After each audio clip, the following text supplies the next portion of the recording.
Herkese merhaba. Ben Mali Marif Okulları Badalabugu Kampüsü'nden laborant Fatma Takoni. Uzun bir aradan sonra laboratuvar sırlarda tekrar birlikteyiz.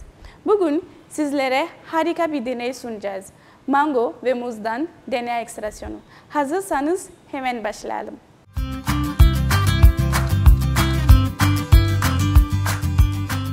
Salut à tous, je m'appelle Fadimata Rubiba, je suis en 7e, je fais l'école Marif de Badalabugu. Aujourd'hui, on vous amène dans un petit voyage scientifique pour découvrir comment on extrait l'ADN d'une banane et d'une mangue. Oui, ces fruits cachent un secret microscopique dans leur patrimoine génétique. On va vous montrer comment le relever avec du matériel simple et des étapes faciles à suivre.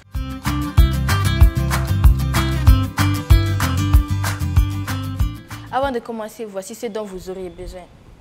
Une banane mûre, une mangue mûre, des pipettes compte-gouttes, des tubes à essai, des porte-tubes, du liquide vaisselle, de l'alcool bien froid 90 degrés,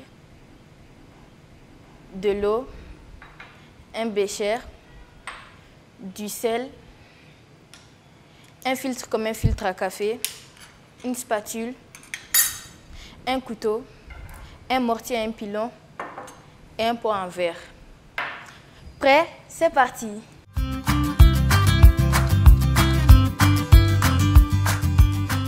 D'abord, je vais couper la banane pour mettre dans le mortier et après, on va l'écraser pour libérer les cellules.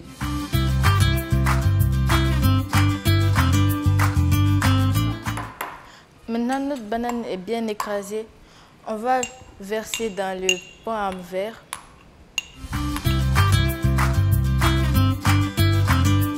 On va ajouter un peu de sel en mettant d'abord dans la spatule. Et un peu d'eau. Puis on ajoute quelques gouttes de liquide vaisselle. Et on mélange le tout.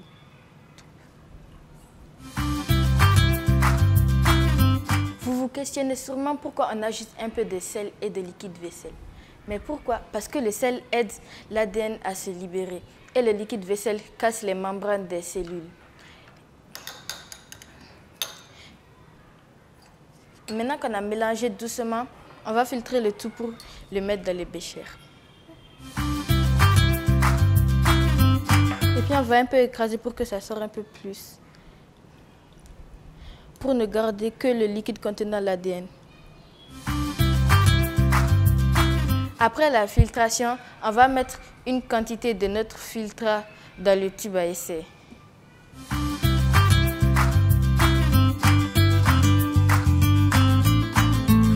Et maintenant, l'étape magique. On va prendre d'abord un peu de liquide, d'alcool bien froid pour en mettre dedans. Pour que ce soit plus facile à atteindre.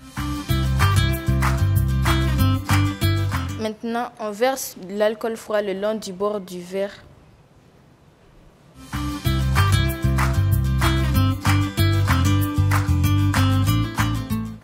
L'ADN va apparaître sous forme de filaments blancs visibles à l'œil nu. C'est incroyable, non?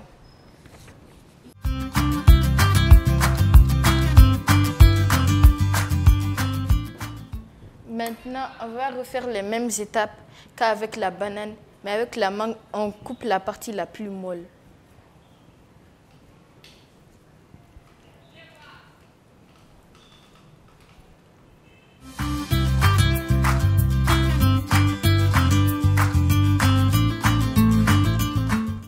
Maintenant, je vais mettre dans le bol en verre.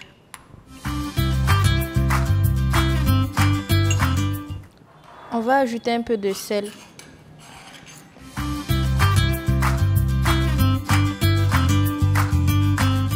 Et aussi un peu d'eau.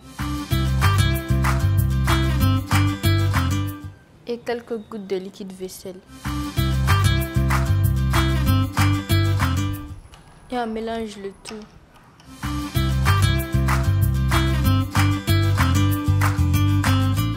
Puis maintenant, à l'aide d'un filtre à café, on va filtrer le tout pour ne garder que le liquide contenant l'ADN.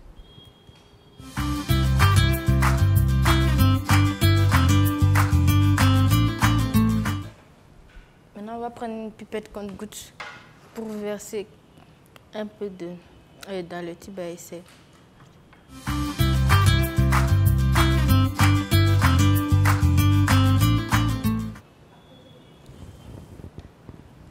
Et maintenant, l'étape magique. Maintenant, on va prendre la même quantité avec les pipettes compte-gouttes de l'alcool, mais avec l'alcool cette fois-ci. On va verser doucement le long du bord du verre l'alcool.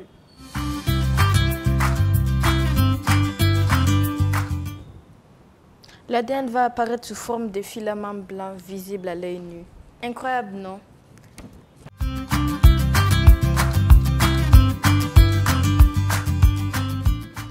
Vous vous demandez sûrement si l'ADN est plus visible dans la banane ou dans la mangue. En général, l'ADN est un peu plus facile à extraire de la banane car elle contient plus de cellules et est plus molle. Mais les deux permettent une belle expérience.